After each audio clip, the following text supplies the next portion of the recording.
Good morning student. हम class 7 का chapter 12 पढ़ रहे हैं, जो कि एक कहानी है कंचा, जो लिखी है टी पद्मनाभन ने। ये एक मलयालम भाषा की कहानी थी। अब देखिए कैसे जो है अप्पू को आकृष्ट और आकर्षित करती हैं। आगे कंचे चाहिए। दुकानदार ने जार का ढक्कन खोलना शुरू किया। उसने निषेध में सर हिलाया।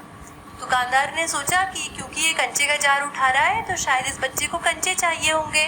तो उसने ढक्कन खोलना जैसे ही शुरू करा जार का, तो अप्पू ने निषेध यानी ना में सर हिला दिया। यानी उसने सर हिलाकर दुकानदार को बता दिया कि कंचे नहीं चाहिए। तो फिर दुकानदार ने पूछा फिर क्या चाहिए। आगे सवाल खूब रहा, क्या उसे कंचा चाहिए, क्या चाहिए, उसे खुद मालूम नहीं है।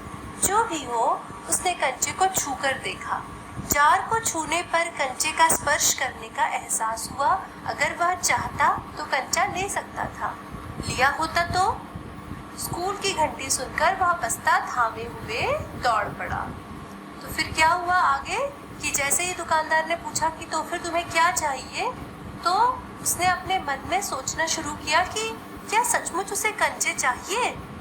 और उसे ये खुद भी मालूम नहीं था कि क्या उसे कंचे लेने हैं या नहीं। लेकिन जो बात भी हो, उसने कंचे के जार को फिर से छुआ, और क्योंकि उसका मन उन कंचों में इतना लिप्त हो चुका था, या उसका मन उन कंचों के प्रति इतना ज्यादा आकर्षित हो चुका था कि सिर्फ जार को छूने भर से उसे ऐसा लगा जैसे वह सच में कंचे छू रहा है। वह अगर चाहता तो कंचे खरीद सकता था। और फिर वो आगे सोचने लगा कि अगर कंचा लिया होता तो क्या होता।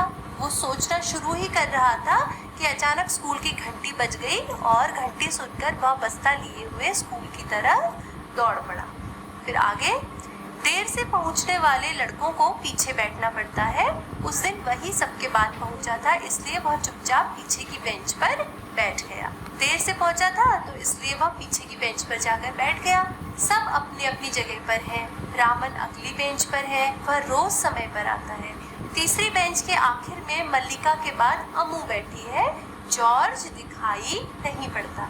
अब यहाँ पर अप्पू के स्कूल में पढ़ने वाले उसके दोस्तों के बारे में बताया गया है कि उसके सारे दोस्त अपनी अपनी जगह पर बैठे हैं। रामन क्योंकि सदैव टाइम से आता है या हमेशा समय से आता है, तो वह क्लास में सबसे आगे बैठा है।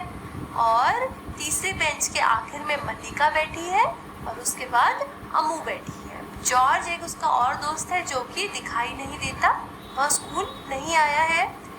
आगे लड़कों के बीच जॉर्ज ही सबसे अच्छा कंचे का खिलाड़ी है। कितना भी बड़ा लड़का उसके साथ खेले, जॉर्ज से मात खाएगा। हारने पर यूं ही विदा नहीं हो सकता।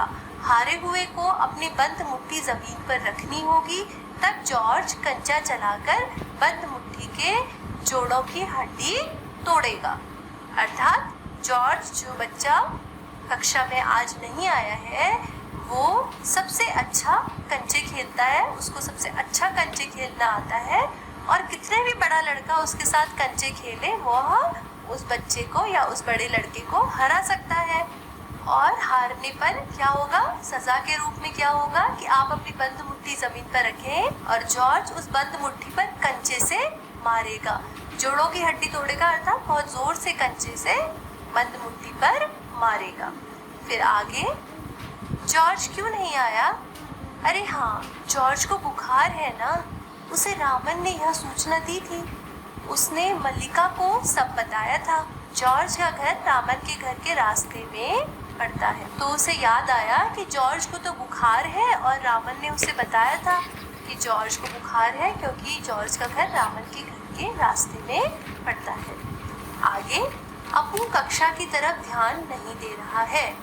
अब अप्पू कक्षा में बैठा है, लेकिन उसका ध्यान बिल्कुल भी कक्षा में नहीं है। मास्टर जी, उसने हड़बड़ी में पुस्तक खोलकर सामने रख ली। रेलगाड़ी का सबक था। रेलगाड़ी रेलगाड़ी पृष्ठ 37। घर पर उसने यह पाठ पढ़ लिया है। अब अप्पू जो है मास्टर जी के आते ही फटाफट क्या करता है, अपनी पुस्तक खोलकर बैठ जाता है। रेलगाड़ी का सबक था, अर्थात आज मास्टर जी जो पाठ पढ़ाने वाले थे, सबक माने पाठ पढ़ाने वाले थे, वह किसके ऊपर था? रेलगाड़ी के ऊपर था। तो मास्टर जी ने कहा रेलगाड़ी रेलगाड़ी पृष्ठ 37। मतलब उन्होंने सारे बच्चों को बताया कि 37वां पृष्ठ खोलो, उसमें जो रेलगाड़ी पाठ है आज हम वही पढ़ेंगे। और अपू यह पाठ घर से पढ़कर आया है, या उसने यह पाठ पहले ही पढ़ लिया है। फिर क्या हुआ, मास्टर जी बीच बीच में बेंच से मेज ठोकते हुए ऊंची आवाज में कह रहे थे, बच्चों तुम में से कई ने रेलगाड़ी देखी होगी। उसे भाप की गाड़ी भी कहते हैं, क्योंकि उसका यंत्र भाप की शक्ति से ही चलता है। भाप का मतलब पानी से निकलती भाप से है। तुम लोगों के घरों के चूल्हों में भी। और आगे डैश डैश डैश अर्थात मास्टर जी का पाठ जारी है। मास्टर जी बोल रहे हैं और मास्टर जी के बोलते बोलते अपू सोच में चला गया है। ठीक है, तो मास्टर जी अपने पेंच से या अपनी छड़ी से बार बार मेज को ठोकते हुए ऊंची आवाज में बच्चों को रेलगाड़ी के बारे में बता रहे थे कि उनमें से ज़्यादातर बच्चों ने रेलगाड़ी देखी होगी और उसे भाप की गाड़ी भी कहते हैं, क्योंकि उसका यंत्र यानी उसका जो इंजन है जो रेलगाड़ी को खींचता है वो भाप की शक्ति से चलता है। और भाप जो है वो क्या है, पानी से निकलने वाली भाप ही है। और मास्टर जी आगे समझा रहे थे कि तुमने अपने घर के चूल्हों में भी पानी से निकलती हुई भाप देखी होगी। लेकिन जब मास्टर जी यहाँ पहुँचे तो अप्पू दोबारा सोच में चला गया। अब वो क्या सोच रहा है, देखिए आगे पढ़ते हैं। अप्पू ने भी सोचा रेलगाड़ी, उसने रेलगाड़ी देखी है, छुक छुक यही रेलगाड़ी है। वह भाप की भी गाड़ी का मतलब डैश डैश डैश डैश। मतलब क्या हुआ कि अप्पू सोच में चला गया। वह रेलगाड़ी के बारे में सोचने लगा कि उसने भी रेलगाड़ी देखी है, वो छुक छुक करके चलती है और उसी को रेलगाड़ी कहते हैं। वह भाप की गाड़ी का मतलब भी समझता था। लेकिन फिर आगे क्या हुआ, मास्टर जी की आवाज़ अब कम ऊंची थी। वे रेलगाड़ी के हर एक हिस्से के बारे में समझा रहे थे।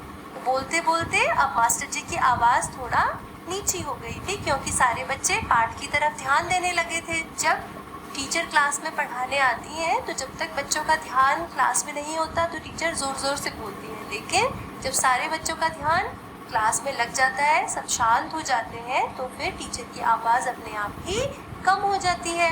उसी तरह क्योंकि सारे बच्चों का ध्यान अब पाठ में लग चुका था तो मास्टर जी की आवाज़ धीमी हो गई और वह धीरे धीरे रेलगाड़ी के हर एक हिस्से के बारे में समझाने लगे।